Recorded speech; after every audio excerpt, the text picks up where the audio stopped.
Hello बेटा बेटे कल वाले लैक्चर दे विच आपां बॉन्डिंग पैरामीटर्स शुरू कीते सी। ठीक है, जिहदे विच आपां दो पैरामीटर्स ही पढ़े सी। पहला सी अपना बॉन्ड लैंथ ते दूसरा आपां कीता सी बेटे बॉन्ड एंगल। बॉन्ड लैंथ आपां किहनूं किहा सी बेटे कि जे आपां दो एटम्स दे न्यूक्लियस जिहड़ियां बॉन्ड बनाया होया जिन्हां ने उन्हां दे न्यूक्लियस दे विचकार जिहड़ा डिस्टेंस ले लैंदे आ उहनूं की किहा सी आपां बॉन्ड लैंथ। ठीक है, तो बॉन्ड्स है जिहड़े किन्ने किहड़े पए सी आपां सिंगल बॉन्ड है तो उहदी बॉन्ड लेंथ वध होएगी, जे डबल बॉन्ड हो जाता है बॉन्ड लेंथ शॉर्ट हो जाएगी, जे ट्रिपल बॉन्ड हो गया तो बॉन्ड लेंथ होर भी छोटी हो जाती है। ठीक है, तो अग आपां कीता सी वैसे दूसरा पैरामीटर कीता सी आपां बॉन्ड एंगल। बॉन्ड एंगल आपां किहनूं किहा सी कि जिन्हां ऑर्बिटल्स दे ने बॉन्ड बनाया होया है, मतलब की है आपस च कंबाइन होए हुए है जिहड़े ऑर्बिटल्स एटम्स नूं जोड़न वास्ते, जे असीं उन्हां नूं लाइनां नाल जोड़ दईए तो उन्हां लाइनां दे विचकार जिहड़ा एंगल बन जाता है बेटे उहनूं आपां की किहा सी बॉन्ड एंगल। ठीक है, तीसरा बॉन्डिंग पैरामीटर करदे आपां बेटे बॉन्ड एंथैल्पी। हुण बॉन्ड एंथैल्पी असीं किहनूं कहने आ कि जे असीं कोई बॉन्ड बणिया जिहड़ा, ठीक है, जे आपां उपर बॉन्ड बनाए सी जिहड़े मॉलीक्यूल्स दे, जे असीं उन्हां नूं हुण तोड़ना है, जे किसी चीज़ दे विच बॉन्ड बनया होया है वो बॉन्ड क्यों बनया सी बेटे आपदी स्टेबिलिटी नूं वधाउण वास्ते, तो उन्होंने एनर्जी रिलीज़ की सी, उन्होंने एनर्जी घट गई सी। ठीक है, पर हुण असीं कहने कि असीं उन बॉन्ड नूं तोड़ना है, जे असीं बॉन्ड नूं तोड़ना है बेटे तो तोड़न वास्ते सानूं एनर्जी देनी पैनी है। ठीक है, तो बॉन्ड नूं ब्रेक करन वास्ते एनर्जी सानूं देनी पैनी, उस एनर्जी रिक्वायर्ड नूं जिहड़ी देनी पैनी सानूं एनर्जी उहनूं कहने असीं बॉन्ड एंथैल्पी। तो किसी भी सबसटेंसिस दे विच किसी भी मॉलीक्यूल दे विच जिहड़ियां एटम्स दे विचकार बॉन्ड बनया होया है उन्होंने तोड़न वास्ते जिन्नी एनर्जी सानूं चाहिदी है पर किहदे वास्ते एक मोल बॉन्ड वास्ते उन्होंने असीं कहने आ bond enthalpy. It is defined as the amount of energy required to break 1 mole of bonds of a particular type between two atoms. दो एटम्स के विचकार बेटा जिहड़ा बॉन्ड बनया होया है इन्हां गैसीयस स्टेट दे विच जिहड़ा बॉन्ड बनया होया है उहनूं तोड़न वास्ते कितनी एनर्जी चाहिदी है बेटे उहनूं असीं कहने बॉन्ड एंथैल्पी। जिवें आपां एग्जाम्पल ले ली बेटे H2 दी, H2 दे विच की है बेटे H ते H दे विच बॉन्ड बनया होया है, इस बॉन्ड नूं आपां की करना है तोड़ना है। इस बॉन्ड नूं तोड़न वास्ते सानूं एनर्जी देनी पैनी है। ठीक है, क्योंकि स्टेबल मॉलीक्यूल है, जिन्नी एनर्जी देवांगे इहनूं असीं मैं तुहानूं दस्सिया सी कि कदे भी एक मॉलीक्यूल नहीं हुंदा बेटे, जो असीं इत्थे एक लिखिया होया दा मतलब की है ये एक मोल है, मतलब कि एवोगैड्रो नंबर ऑफ मॉलीक्यूल्स है इहदे हाइड्रोजन दे, उन्हां सारे मॉलीक्यूल्स दे विचकार असीं बॉन्ड नूं ब्रेक करना है। तां इन्ने बॉन्ड तोड़न वास्ते कितनी एनर्जी चाहिदी है उहनूं कहने असीं बॉन्ड एंथैल्पी। एक तरह दे पर मतलब हाइड्रोजन ते हाइड्रोजन दे विचकार सिर्फ एक बॉन्ड होवे। ठीक है, एक टाइप दे बॉन्ड्स क्या है आपां। ठीक है, 1 mole bonds of a particular type. तो हुण इहदे वास्ते एनर्जी है बेटे कितनी है 435.8 किलो जूल्स पर मोल। हुण आपां ऑक्सीजन दा ले लिया बेटे, ऑक्सीजन दे विच की है O डबल बॉन्ड O। हुण असीं इहनूं एनर्जी तोड़ना है O ते O दे विच कन्वर्ट कर दांगे आपां। इहदे वास्ते कितनी एनर्जी चाहिदी है बेटे 498 मतलब कि इहदे नालों ज़्यादा चाहिदी है। आपां कहा सी कि जदों डबल बॉन्ड हो जाता है तो उहदे वास्ते एनर्जी सानूं की है ज़्यादा देनी पैंदी है। क्लीयर हो गया। हुण इन्हां नूं असीं डेल्टा AH0 नाल लिखदे आ। डेल्टा ए दा मतलब की है बेटे कि चेंज इन एंथैल्पी है जिहड़ी वो की है enthalpy of atomization. A for atomization, atomization का मतलब कि असीं मॉलीक्यूल नूं एटम्स दे विच कन्वर्ट कर रहे हैं,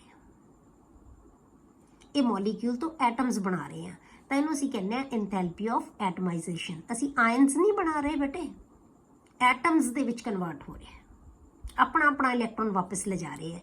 इन्होंने एक एक इलैक्ट्रॉन शेयर करके मॉलीक्यूल बनाया सी, ये अपना अपना इलैक्ट्रॉन लैके चलेंगी स्पीशीज, तो एटम्स दे विच कन्वर्ट हो रहे हैं ना कि आयन्स दे विच। कन्फ्यूजन नहीं होनी चाहिए तुहानूं, इसे करके बेटे इहनूं कहने आ असीं एंथैल्पी ऑफ एटमाइजेशन। क्लीयर। हुण इहदी एंथैल्पी ऑफ एटमाइजेशन की है बेटे ज़्यादा है, क्यों? क्योंकि इहदे विच डबल बॉन्ड है। क्लीयर। ये तो हो गया बेटे जे साडे कोले दो ही एटम्स जुड़ियां हुई आपस दे विच, आपां दोनों एग्जाम्पल्स दो एटम्स पढ़ियां रही। पर जे साडे कोले पॉलीएटॉमिक होवे कोई मॉलीक्यूल जिहदे विच एटम्स दो तो ज़्यादा होण ਤਾਂ ਫਿਰ ਉਹਦੇ ਵਿੱਚ ਕੀ ਹੋਏਗਾ, ਉਹਦੀ ਅਸੀਂ ਬੌਂਡ ਐਂਥੈਲਪੀ ਕਿਵੇਂ ਕੈਲਕੂਲੇਟ ਕਰਾਂਗੇ। ਆਪਾਂ ਕਿਹਾ ਕਿ ਜਿਹੜਾ ਬੌਂਡ ਅਸੀਂ ਸਿਰਫ ਇੱਕੋ ਹੀ ਬੌਂਡ ਲੈਣਾ ਹੈ, ਇੱਕ ਨਹੀਂ ਮਤਲਬ ਐਵੋਗੈਡਰੋ ਨੰਬਰ 'ਚ ਲਵਾਂਗੇ, ਪਰ ਬੌਂਡ ਤਾਂ ਇੱਕੋ ਹੀ ਹੈ ਨਾ, ਦੋ ਐਟਮਸ ਦੇ ਵਿਚਕਾਰ ਜੁੜਿਆ ਹੋਇਆ, ਇੱਕ ਬੌਂਡ ਨੇ ਜੁੜਿਆ ਹੋਇਆ ਬਸ ਦੋ ਐਟਮਸ ਨੂੰ। ਹੁਣ ਪਰ ਜੇ ਐਟਮ ਜ਼ਿਆਦਾ ਹੋਣਗੀਆਂ ਤਾਂ ਬੌਂਡ ਵੀ ਜ਼ਿਆਦਾ ਹੋਣਗੇ ਉਹਨਾਂ ਦੇ ਵਿੱਚ। ਹੁਣ ਉਹਨਾਂ ਵਾਸਤੇ ਫਿਰ ਅਸੀਂ ਕਿਵੇਂ ਬੌਂਡ ਐਂਥੈਲਪੀ ਕੈਲਕੂਲੇਟ ਕਰਾਂਗੇ, ਉਹ ਆਪਾਂ ਦੇਖਦੇ ਹਾਂ, ਠੀਕ ਹੈ। In polyatomic molecules like H2O, H2O ਦੇ ਵਿੱਚ ਕੀ ਹੈ ਬੇਟੇ, O ਦੇ ਨਾਲ H ਦੇ ਦੋ ਬੌਂਡ ਬਣੇ ਹੋਏ ਹੈ, ਇੱਕ H ਦਾ H ਤੇ O ਦਾ, ਇੱਕ H ਤੇ O ਦਾ ਬੌਂਡ, ਦੋ ਬੌਂਡ ਬਣੇ ਹੋਏ ਹੈ, ਠੀਕ ਹੈ। ਇਹਦੇ 'ਚ ਤਾਂ ਇੱਕ ਬੌਂਡ ਹੀ ਸੀਗਾ, ਇਹ 'ਚ ਹੁਣ ਦੋ ਹੋ ਗਏ, OH ਦਾ ਇੱਕ ਬੌਂਡ, OH ਦਾ ਦੂਜਾ ਬੌਂਡ। ਮੋਲੀਕਿਊਲ ਦਾ ਐਂਥੈਲਪੀ ਨੀਡਡ ਟੂ ਬ੍ਰੇਕ ਦਾ 2 OH ਬੌਂਡਸ, ਹੁਣ ਅਸੀਂ ਦੋ OH ਬੌਂਡ ਤੋੜਨੇ ਹੈ, ਇਜ਼ ਨਾਟ ਸੇਮ। ਤਾਂ ਇਹਨਾਂ ਦੋਨਾਂ ਵਾਸਤੇ ਜਿਹੜੀ એનર્ਜੀ ਰਿਕੁਆਇਰਡ ਹੋਏਗੀ ਸੇਮ ਨਹੀਂ ਹੋਏਗੀ, ਡਿਫਰੈਂਟ ਹੋਏਗੀ, ਠੀਕ ਹੈ। In polyatomic molecules like water molecule, the enthalpy needed to break the 2 OH bonds is not same, ਇਹ ਸੇਮ ਨਹੀਂ ਹੋਏਗੀ।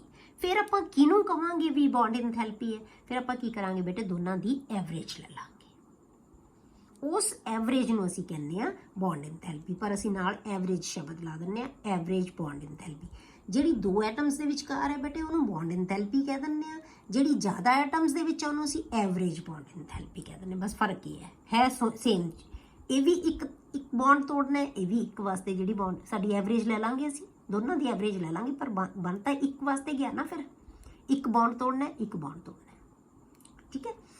ਹੁਣ ਅਸੀਂ H2O ਨੂੰ ਆਪਾਂ ਕੀ ਕੀਤਾ ਬੇਟੇ, ਪਹਿਲਾਂ ਇੱਕ H, ਸਪੋਜ਼ ਕਰੋ ਆਪਾਂ ਆਹ ਬੌਂਡ ਤੋੜਤਾ, ਜਦੋਂ ਇਹ ਬੌਂਡ ਤੋੜਿਆ ਤਾਂ H ਅਲੱਗ ਹੋ ਗਿਆ, OH ਅਲੱਗ ਹੋ ਗਿਆ, ਮਤਲਬ ਇਹ ਆਪਣਾ ਇਲੈਕਟ੍ਰੋਨ, ਆਹ ਸਪੀਸ਼ੀਜ਼ ਆਪਣਾ ਇਲੈਕਟ੍ਰੋਨ ਲੈ ਗਈਆਂ, O ਨੇ ਆਪਣਾ ਇਲੈਕਟ੍ਰੋਨ ਲੈ ਲਿਆ, H ਨੇ ਆਪਣਾ ਇਲੈਕਟ੍ਰੋਨ ਲੈ ਲਿਆ, ਐਟਮ ਫਾਰਮ ਦੇ ਵਿੱਚ ਬਣ ਗਈ ਆਕਸੀਜਨ। ਤਾਂ ਇਹ ਕੀ ਹੈ, OH ਦੇ ਵਿੱਚ ਹਲੇ ਬੌਂਡ ਬਣਿਆ ਹੋਇਆ ਹੈ, ਤਾਂ ਇਹਨੂੰ ਅਸੀਂ ਡੈਲਟਾ AH1 ਕਹਿ ਦਾਂਗੇ, ਕਲੀਅਰ।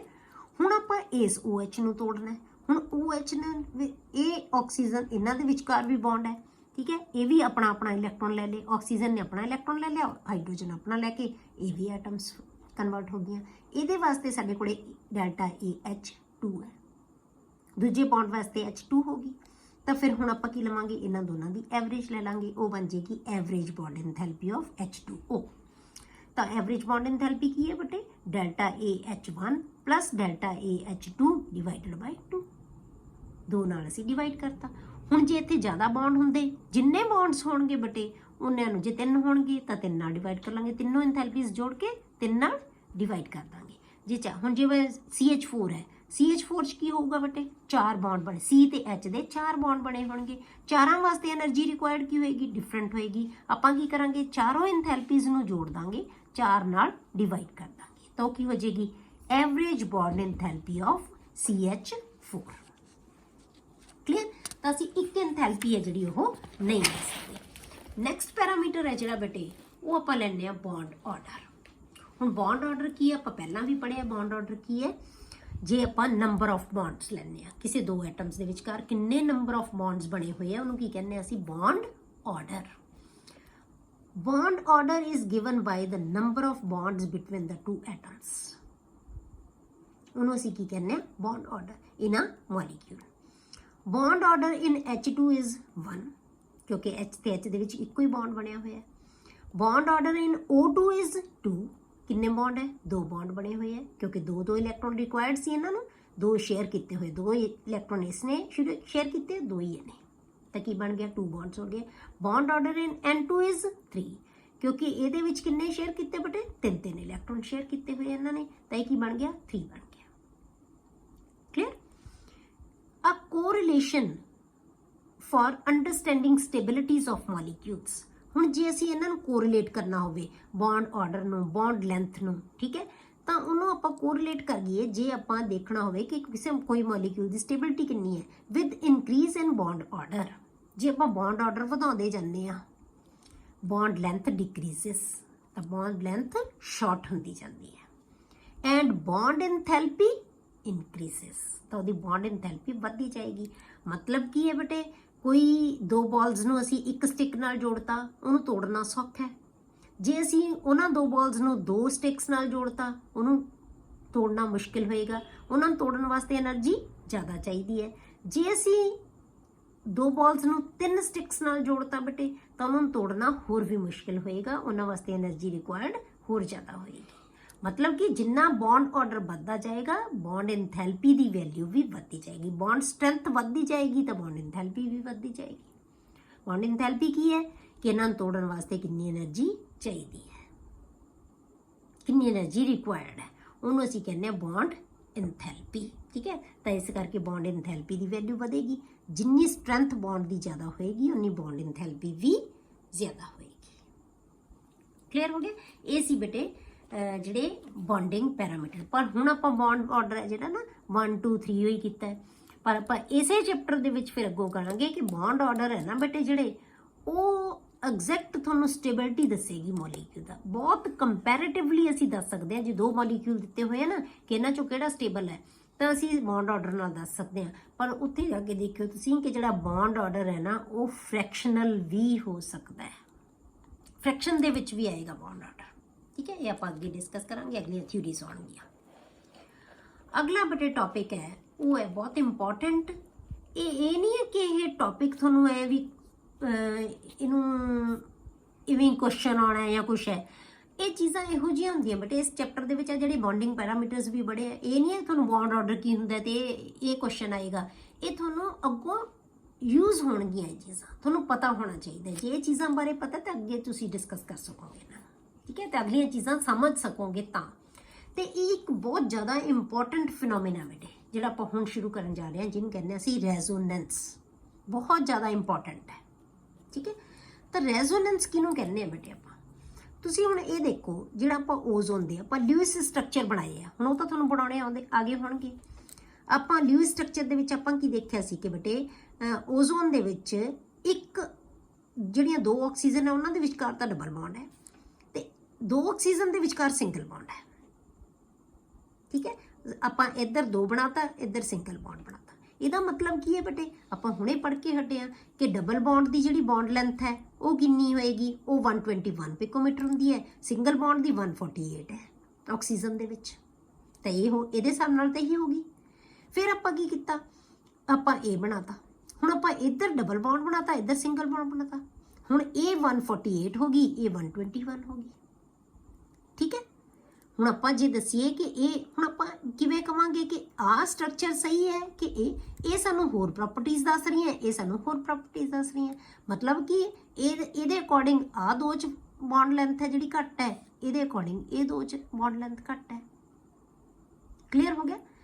ਹੁਣ ਇਹੋ ਜਿਹੀਆਂ ਚੀਜ਼ਾਂ ਪਰ ਐਕਸਪੈਰੀਮੈਂਟਲੀ ਜਦੋਂ ਅਸੀਂ ਦੇਖਿਆ ਤਾਂ ਉਦੋਂ ਸਾਡੇ ਕੋਲੇ ਕੀ ਹੈ ਕਿ ਜਿਹੜੀ ਬੌਂਡ ਲੈਂਥ ਹੈ ਨਾ ਇਹਨਾਂ ਦੋਨਾਂ ਦੇ ਵਿਚਕਾਰ ਵੀ ਤੇ ਇਹਨਾਂ ਦੋਨਾਂ ਦੇ ਵਿਚਕਾਰ ਵੀ ਉਹ ਕੀ ਹੈ? ਸੇਮ ਹੈ, ਫਰਕ ਹੈ ਹੀ ਨਹੀਂ। ਇਹਦਾ ਮਤਲਬ ਕੀ ਹੈ ਕਿ ਨਾ ਸਾਨੂੰ ਇਹ ਐਗਜ਼ੈਕਟ ਪ੍ਰੋਪਰਟੀਜ਼ ਦੱਸ ਰਿਹਾ ਨਾ ਸਾਨੂੰ ਇਹ ਐਗਜ਼ੈਕਟ ਪ੍ਰੋਪਰਟੀਜ਼ ਦੱਸ ਰਿਹਾ। ਇਹਦਾ ਮਤਲਬ ਕੀ ਹੋਏਗਾ ਬੇਟੇ? ਨਾ ਆਹ ਸਟਰਕਚਰ ਸਹੀ ਹੈ ਨਾ ਇਹ ਸਟਰਕਚਰ ਸਹੀ ਹੈ, ਇਹਦਾ ਮਤਲਬ ਸਟਰਕਚਰ ਕੋਈ ਹੋ ਰਹੀ ਹੈ। ਜਾਂ ਆਪਾਂ ਕੀ ਦੱਸਦੇ ਹਾਂ ਕਿ ਅਸੀਂ ਦੋਨਾਂ ਨਾਲ ਰਿਪਰੈਜ਼ੈਂਟ ਕਰ ਸਕਦੇ ਹਾਂ। ਇਹਦਾ ਮਤਲਬ ਰੈਜ਼ੋਨੈਂਸ ਅਸੀਂ ਕਿੰਨਾ ਵਿੱਚ ਆਉਂਦੀ ਹੈ ਬੇਟੇ? ਜਦੋਂ ਕੋਈ ਸਾਨੂੰ ਕੰਪਾਊਂਡ ਇਹੋ ਜਿਹਾ ਸਾਡੇ ਕੋਲੇ ਆ ਜਾਵੇ ਕਿ ਜਿਹਦੀਆਂ ਸਾਰੀਆਂ ਪ੍ਰੋਪਰਟੀਜ਼ ਸਾਨੂੰ ਇੱਕ ਸਟਰਕਚਰ ਐਕਸਪਲੇਨ ਨਾ ਕਰ ਸਕਦਾ ਹੋਵੇ, ਉਹਦੇ ਵਾਸਤੇ ਸਾਨੂੰ ਹੋਰ ਸਟਰਕਚਰਸ ਬਣਾਉਣੇ ਪੈਣ ਉਹਦੀਆਂ ਪ੍ਰੋਪਰਟੀਜ਼ ਨੂੰ ਐਕਸਪਲੇਨ ਕਰਨ ਵਾਸਤੇ। ਉਹਦੇ ਵਿੱਚ ਸਿਰਫ ਸ਼ਿਫਟਿੰਗ ਕਿਹਦੀ ਹੁੰਦੀ ਹੈ ਬੇਟੇ? ਆ ਪੇਅਰ ਆਫ ਇਲੈਕਟ੍ਰੋਨਸ ਦੀ, ਹੋਰ ਕੁਛ ਨਹੀਂ। ਐਟਮਸ ਉੱਥੇ ਦੀਆਂ ਉੱਥੇ ਰਹਿਣਗੀਆਂ, ਐਟਮ ਦੇ ਵਿੱਚ ਕੋਈ ਚੇਂਜ ਨਹੀਂ ਆਉਂਦੀ, ਸਿਰਫ ਪੇਅਰ ਆਫ ਇਲੈਕਟ੍ਰੋਨਸ ਚੇਂਜ ਹੋ ਗਏ ਤਾਂ ਉਹਨੂੰ ਅਸੀਂ ਕੀ ਕਹਿੰਦੇ ਆ? ਰੈਜ਼ੋਨੈਂਸ। ਠੀਕ ਹੈ, ਮੈਨੂੰ ਲੱਗਦਾ ਤੁਹਾਨੂੰ ਸਮਝ ਆ ਗਈ ਹੋਏਗੀ ਕੀ ਚੀਜ਼ ਹੈ। ਸਿਰਫ ਇਲੈਕਟ੍ਰੋਨਸ ਦੇ ਪੇਅਰ ਸ਼ਿਫਟ ਹੋਣਗੇ। ਇਹ ਬੇਟੇ ਕੋਈ ਵੀ ਫਾਰਮ ਰਿਐਲਿਟੀ ਦੇ ਵਿੱਚ ਐਗਜ਼ਿਸਟ ਨਹੀਂ ਕਰਦੀ, ਇਹ ਸਿਰਫ ਇਮੇਜਿਨੇਸ਼ਨ ਹੈ। ਇਹ ਐਗਜ਼ਿਸਟ ਨਹੀਂ ਕਰਦੀਆਂ ਕਿਉਂਕਿ ਇਹ ਤਾਂ ਹੈ ਹੀ ਨਹੀਂ ਲੈਂਥਸ। ਐਕਚੁਅਲੀ ਤਾਂ ਇਹ ਲੈਂਥਸ ਹੈ ਹੀ ਨਹੀਂ। ਐਕਚੁਅਲ ਲੈਂਥ ਕੀ ਹੈ? ਡਬਲ ਤੇ ਸਿੰਗਲ ਬੌਂਡ ਦੇ ਇਨ ਬਿਟਵੀਨ।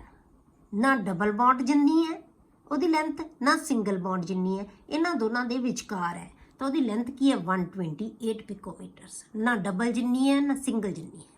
ਤਾਂ ਇਹਦਾ ਮਤਲਬ ਆਹ ਜਿਹੜਾ ਅਕਸਲੀ ਸਟਰਕਚਰ ਇਹਦਾ ਆਹ ਵਾਲਾ ਹੈ। ਇਹ ਤਾਂ ਐਗਜ਼ਿਸਟ ਹੀ ਨਹੀਂ ਕਰਦੇ। ਇਹ ਸਿਰਫ ਕੀ ਹੈ ਬੇਟੇ? ਥਿਓਰੈਟੀਕਲ ਪਾਰਟ ਹੈ, ਇਹ ਇਮੇਜਿਨੇਸ਼ਨਸ ਹੈ। ਕਲੀਅਰ? ਤਾਂ ਹੁਣ ਆਪਾਂ ਡਿਫਾਈਨ ਕਰਾਂਗੇ ਰੈਜ਼ੋਨੈਂਸ ਨੂੰ? ਤਾਂ ਰੈਜ਼ੋਨੈਂਸ ਕੀ ਹੈ?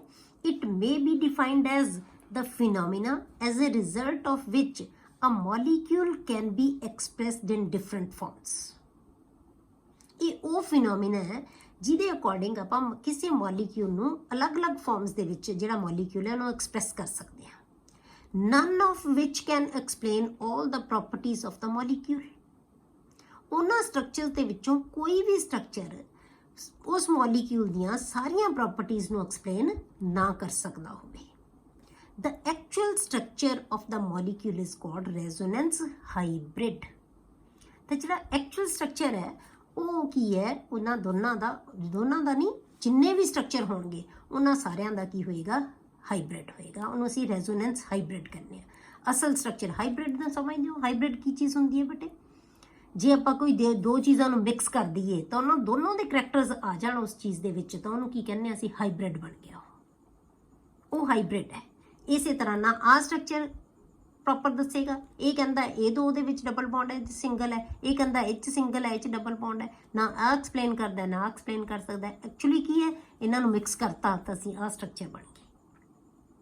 ਠੀਕ ਹੈ, ਅਸੀਂ ਇਵੇਂ ਵੀ ਬਣਾਤੀ, ਇਵੇਂ ਵੀ ਬਣਾਤੀ, ਪਰ ਨਾ ਇਹ ਪ੍ਰੋਪਰ ਦੱਸਦਾ ਨਾ ਇਹ ਪ੍ਰੋਪਰ ਦੱਸਦਾ, ਤੇ ਆਹ ਸਾਡੇ ਕੋਲੇ ਅਸਲ ਐਗਜ਼ਿਸਟ ਕਰਦੀ ਹੈ ਸਟਰਕਚਰ ਹੈ ਜਿਹੜੀ, ਇਹਨੂੰ ਅਸੀਂ ਕਹਿੰਦੇ ਹਾਂ ਰੈਜ਼ੋਨੈਂਸ ਹਾਈਬ੍ਰਿਡ। ਕਲੀਅਰ ਹੋ ਗਿਆ? ਇਹ ਆ ਗਿਆ ਤੁਹਾਡੇ ਕੋਲੇ ਰੈਜ਼ੋਨੈਂਸ। ਹੁਣ ਉਸ ਤੋਂ ਬਾਅਦ ਬੇਟੇ ਇੱਕ ਨਾ ਇੱਥੇ ਰੈਜ਼ੋਨੈਂਸ ਐਨਰਜੀ ਆਪਾਂ ਲਿਖਣੀ ਸੀ। ਇੱਥੇ ਰੈਜ਼ੋਨੈਂਸ ਐਨਰਜੀ ਕੀ ਹੁੰਦੀ ਹੈ, ਇਹ ਵੀ ਇੱਕ ਬਹੁਤ ਇੰਪੋਰਟੈਂਟ ਚੀਜ਼ ਹੈ। ਰੈਜ਼ੋਨੈਂਸ ਐਨਰਜੀ ਕਿਹਨੂੰ ਕਹਿੰਦੇ ਆ ਬੇਟੇ ਅਸੀਂ, ਕਿ ਜਿਹੜਾ ਵੀ ਕੰਪਾਊਂਡ ਰੈਜ਼ੋਨੈਂਸ ਦੇ ਵਿੱਚ, ਰੈਜ਼ੋਨੇਟਿੰਗ ਸਟਰਕਚਰਸ ਦੇ ਵਿੱਚ, ਇਹਨੂੰ ਕਹਿੰਦੇ ਅਸੀਂ ਰੈਜ਼ੋਨੇਟਿੰਗ ਸਟਰਕਚਰਸ। ਠੀਕ ਹੈ, ਰੈਜ਼ੋਨੇਟਿੰਗ ਸਟਰਕਚਰਸ। ਇਹ ਹਾਈਬ੍ਰਿਡ ਹੈ, ਇਹ ਰੈਜ਼ੋਨੇਟਿੰਗ ਸਟਰਕਚਰਸ ਹੈ।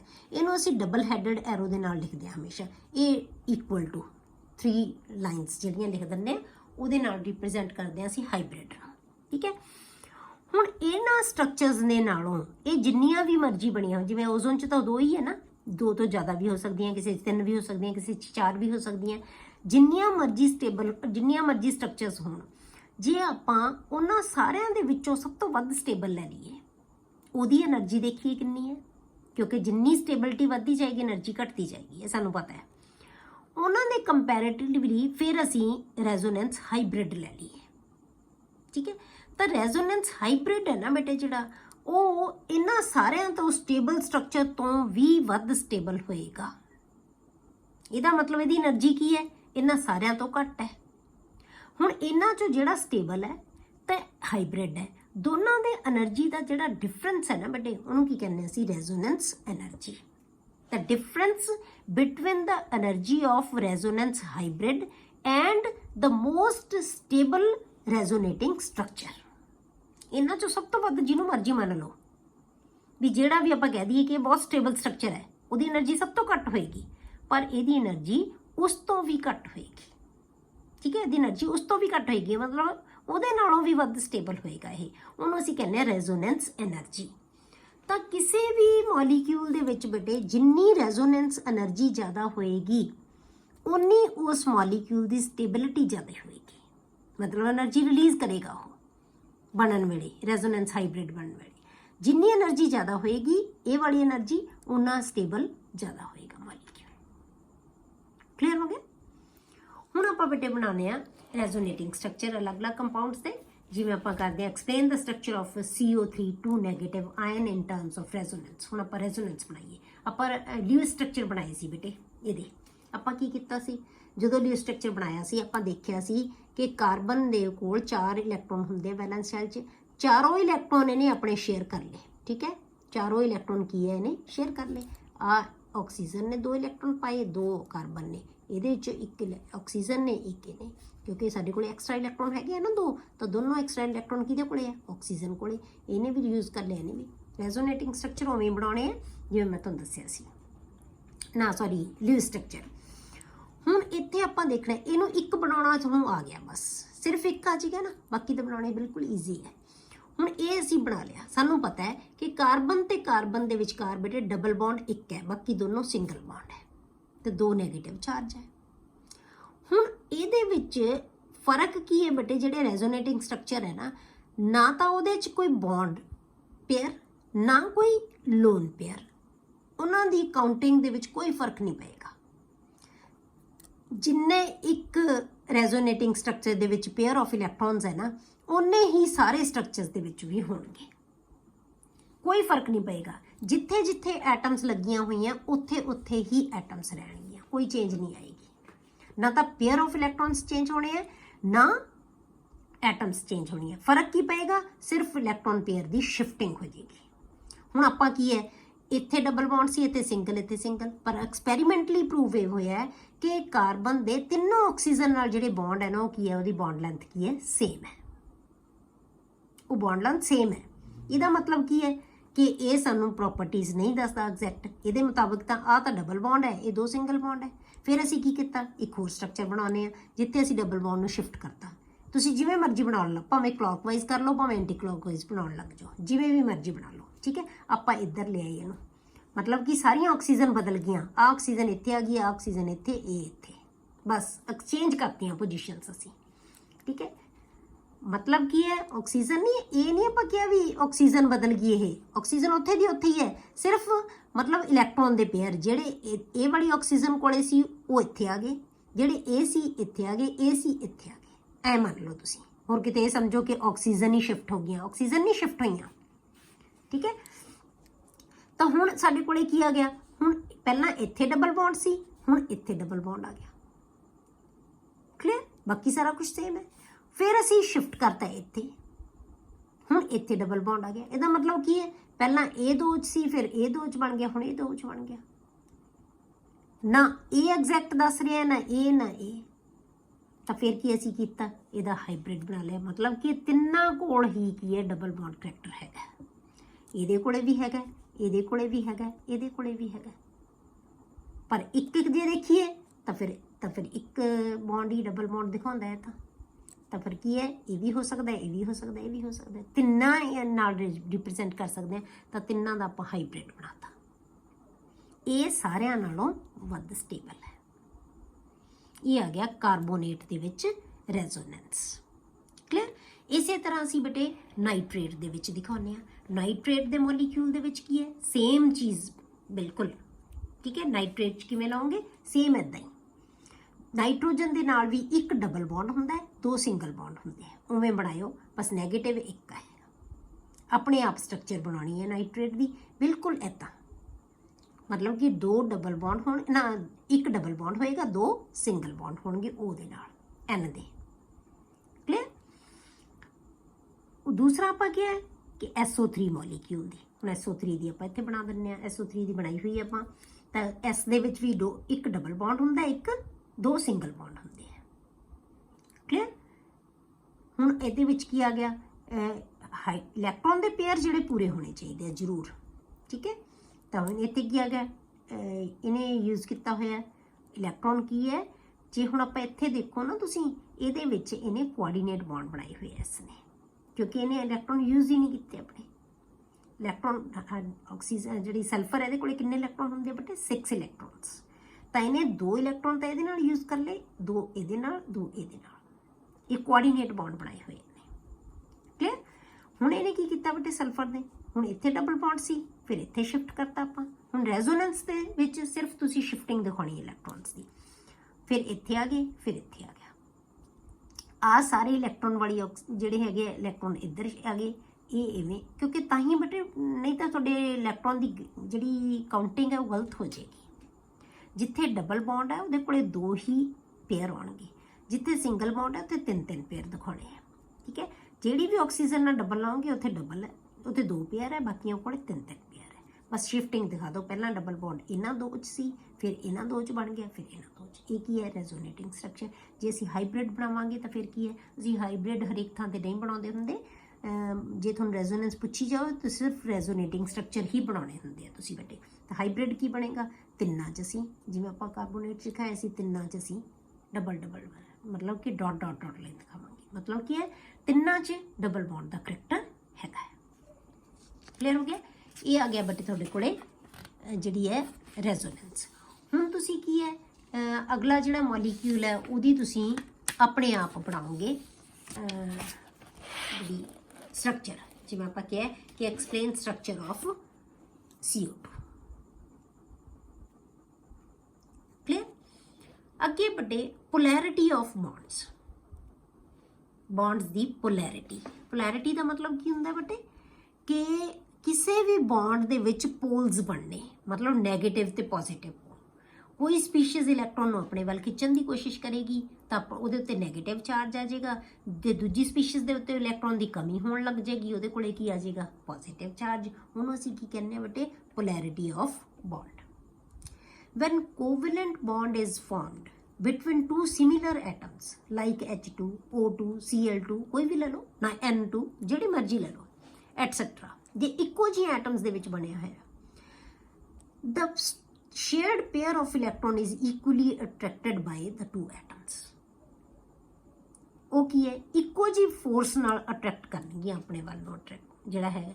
तो मॉलिक्यूल के जे आप दो H बॉन्ड बनाया होया बेटे, H दोनों उन्नी पावर नाल एक H खिंचेगा, उन्नी पावर नाल दूजे, तो बॉन्ड की है उत्थे दा उत्थे रहेगा, कुछ नहीं फर्क पैना उहदे च, ठीक है। उस तरह के बॉन्ड नूं आपां की कह दिंदे बेटे, non polar covalent bond. The bond formed is called non polar covalent bond. मतलब एक रस्सी नूं दो जने खिंच रहे हैं, दोनों की फोर्स की है, दोनों की ताकत की है, दोनों की बराबर है, तो ना वो खिंच पाएगा ना वो खिंच पाएगा, तो की है रस्सी उत्थे दी उत्थे रहेगी। क्लीयर हो गया, ਉਹਦੇ ਕੋਈ पोलैरिटी नहीं होनी, तो ਉਹਨੂੰ ਕੀ है, नॉन पोलर कोवैलेंट बॉन्ड कहते हैं। ਉਹਨੂੰ ਕੀ ਕਹਿੰਦੇ ਆਪਾਂ, non polar covalent bond. Clear. But जे हेट्रोटॉमिक मॉलिक्यूल है, हेट्रोटॉमिक का मतलब की है बेटे, जे एटम्स डिफरेंट है उन्हां च, ठीक है। But in heteroatomic molecules the shared pair gets displaced toward more electronegative atom. पर जे साडियां एटम्स डिफरेंट होणगियां तां जिवें मतलब रस्सी नूं खिच रहे दो, एक ताकतवर बंदा होएगा एक पासे, तो वो की है, रस्सी नूं अपने वल खिंचण दी खिच लेगा, ठीक है। तो वो नैगेटिव जिहड़ी स्पीशीज़ है ना, इलैक्ट्रोनैगेटिव स्पीशीज़ है जिहड़ी, या इलैक्ट्रोनैगेटिव एटम है जिहड़ी, वो इलैक्ट्रॉन दे पेयर नूं बेटे अपने वल नूं खिच लेगी, उस शेयर्ड पेयर नूं अपने वल खिंचण दी कोशिश करेगी। The shared pair gets displaced towards electronegative atom. The bond formed is called polar covalent bond. इन कहने असी पोलर कोवैलेंट बॉन्ड। मतलब कोवैलेंट बॉन्ड दे विच भी पोलैरिटी हुंदी है, कदों, जे वो हेट्रोटॉमिक है। क्लियर हो गया, जे वो हेट्रोटॉमिक है तो कोवैलेंट बॉन्ड की बन गया, पोलर कोवैलेंट बॉन्ड। जिवें आपां H ते F दे विचकार ले लिया बेटे, F की है बेटे, बहुत ज़्यादा इलैक्ट्रोनैगेटिव, ਇਹਦੇ ਕੋਲੇ 7 ਇਲੈਕਟ੍ਰੋਨ ਸੀ, ਇਹਨੇ ਇਲੈਕਟ੍ਰੋਨ ਇੱਕ ਹਾਈਡਰੋਜਨ ਕੋਲੇ ਸੀ, ਦੋਨਾਂ ਨੇ ਸ਼ੇਅਰ ਕਰਕੇ HF ਮੋਲੀਕਿਊਲ ਬਣਾ ਲਿਆ। But F is more electronegative as compare to H। ਇਹ ਕੀ ਕਰੇਗਾ, ਇਲੈਕਟ੍ਰੋਨ ਦੇ ਪੇਅਰ ਨੂੰ ਆਪਣੇ ਵੱਲ ਅਟਰੈਕਟ ਕਰਨ ਦੀ ਕੋਸ਼ਿਸ਼ ਕਰੇਗਾ, ਠੀਕ ਹੈ। ਤਾਂ ਇਹ ਆਪਾਂ ਐਰੋ ਇੱਧਰ ਦਿਖਾਤਾ ਕਿ ਇਲੈਕਟ੍ਰੋਨ ਇੱਧਰ ਨੂੰ ਜਾ ਰਿਹਾ, ਸ਼ਿਫਟ ਹੋ ਰਿਹਾ। ਪਰ ਜਦੋਂ ਇਲੈਕਟ੍ਰੋਨ ਸ਼ਿਫਟ ਹੋ ਗਿਆ ਨਾ ਬੇਟੇ, ਹੁਣ ਇਹ ਪੇਅਰ ਆਫ ਇਲੈਕਟ੍ਰੋਨ ਪਹਿਲਾਂ ਤਾਂ ਵਿਚਾਲੇ ਸੀ ਦੋਨਾਂ ਦੇ, ਹੁਣ ਆਪਾਂ ਇਹ ਲਾ ਲਓ कि जिहड़ा पेयर ऐ हो गया भी ये पेयर इहदे वल नूं आ गया ज़्यादा, ठीक है, इहदे वल नूं शिफ्ट हो गया ये पेयर ऑफ इलैक्ट्रॉन। तो इस करके इहदे कोल की आ गया, डेल्टा नैगेटिव, मतलब थोड़ा नैगेटिव चार्ज आ गया इहदे कोले, इहदे कोल पॉजिटिव। इन्होंने छड्डिया नहीं, ठीक है, दोनों बन्ने हुए है, हले भी शेयरिंग की हुई है हले भी, पर इलैक्ट्रॉन का पेयर इधर नूं शिफ्ट हो गया। इहदे कोले की आ गया बेटे, डेल्टा नैगेटिव। डेल्टा का मतलब थोड़ा थोड़ा नैगेटिव चार्ज आ गया, इहदे कोले पॉजिटिव चार्ज आ गया। ये पोलैरिटी होगी, मतलब दो पोल्स बन गए, नैगेटिव ते पॉजिटिव पोल्स बन गए। इनू असी कहने पोलर कोवैलेंट बॉन्ड, ठीक है। तो की है पोलर कोवैलेंट बॉन्ड। हुण इसे जिहड़ी हैगी है पोलैरिटी दे उत्ते डिपेंड करदी है डाइपोल मोमेंट। हुण डाइपोल मोमेंट की है, तो इहदे नाल रिलेटेड जिहड़ा टॉपिक है वो आपां नैक्सट लैक्चर दे विच करांगे, ठीक है।